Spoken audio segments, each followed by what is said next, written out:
پلوشا یہ معاملہ اتنا سادہ اور آسان ہوگا نہیں، آپ کو ول بھی دکھانی پڑے گی، نقصانات بھی ہوں گے، لیکن یہ فوکس ایفرٹ ایک چاہیے ہوگی، بڑا کمپریہنسو قسم کی اپروچ. دیکھیے پہلی دفعہ اس صورتحال کا سامنا نہیں ہے. یہی تو افسوسناک ہے کہ لڑ کے ضرب عزم کر کے رد الفساد کر کے پھر وہیں کھڑے. آپ کو یاد ہوگا اس وقت بھی ایسے ہی ماحول تھا، روزانہ کے حساب سے دھماکے تھے، ٹارگٹ کلنگ تھی. پھر اس کے بعد جو 13 کا الیکشن تھا اس میں کئی پارٹیوں کو، جس میں پاکستان پیپلز پارٹی شامل ہے، ان کو بالکل باہر نہیں نکلنے دیا گیا.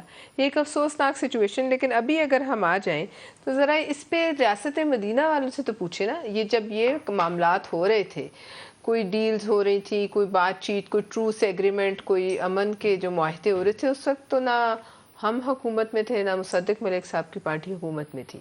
تو جو مدینہ کی ریاست جو بنا رہے تھے ان سے تو پوچھیں یہ کون سی ریاست بن رہی تھی. ٹی ٹی پی کے لوگوں کو کس نے چھوڑا؟ جو کچھ بھی کیا بند کمروں میں بیٹھ کے فیصلے لیے. ہمیں تو ایک پتہ نہیں ملک صاحب ہوتے تھے کہ نہیں، بس ہمیں کچھ بتا دیا جاتا تھا، کنوے کر دیا. پارلیمانی جو ایک بہت سارے لوگ ہم بیٹھتے تھے نیشنل اسمبلی کے ہال میں کہ بھئی یہ ہے. اب بات یہ ہے کہ جو وہ کام ہوتا رہا اور اس کے پیچھے جس کی سوچ تھی، اس سے کیا سوال کرنا اس ریاست کا کام نہیں کہ بھئی یہ کس طرح آپ نے کیا؟ اس وقت وہ کون سے ایسے محرکات تھے جو آپ کو یہ سب کچھ کرنے پہ مجبور کر رہے تھے؟ کیا سوچ تھی؟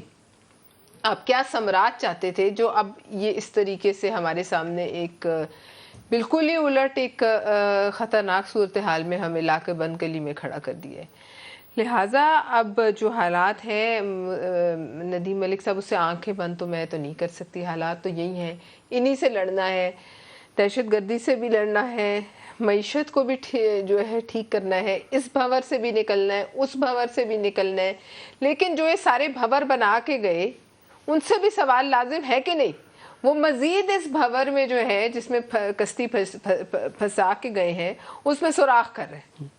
لہٰذا وہ جو لوگ بھی تھے، میں اس بات پہ بالکل دیکھیے، اس میں اگر ہمارے سیاستدانوں کا احتساب ہوتا ہے، آئندہ بھی ہوگا، میرے کہنے سے کوئی رک نہیں جائے گا، پتہ نہیں کس شکل میں ہو، پہلے سے بھی برا ہو.